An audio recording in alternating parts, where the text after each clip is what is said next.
Princess Khadija, আপনি জানতে চাইছেন যে শুক্রাণু কমে গেলে কি করব। এটা আমি যতটুকু বুঝি, হয়তো আপনার বিয়ে হয়েছে, আপনার হাজবেন্ডের এই রোগটা থাকতে পারে বা অনেকের এই রোগটা থাকতে পারে। বীর্যর বিষয়ে কথা বলি, যে সিমেন বা বীর্য আল্লাহ তাআলার গিফট, এটা একটা বয়স হলে ছেলেদের বের হয়। তো মূলত শুক্রাণু যদি কম থাকে, শুক্রাণু কম থাকলে কিভাবে বুঝবে, সেটা হলো যে বীর্যটা অনেকে বলে যে পাতলা হয়ে যায় বা পানির মতো হয়, ওয়াটারি টাইপের হয়ে যায়।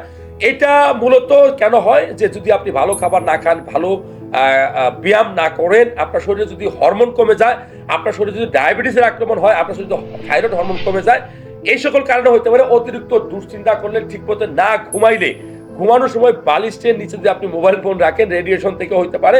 কেমিক্যাল কারখানা বেশি কাজ করলে হয়, বেশি ফরমালিনযুক্ত খাবার খাইলে, অথবা অতিরিক্ত মদ্যপান, এবং যদি আপনি ধূমপান করেন, তাহলে আপনার শুক্রাণুর কোয়ালিটি নষ্ট হতে পারে। তো যাই হোক, শুক্রাণু খুব গুরুত্বপূর্ণ এই কারণে যে আপনি একটা শুক্রাণু টেস্ট করবেন, করে দেখুন আপনার শুক্রাণুর সংখ্যা ঠিক মতো আছে কিনা।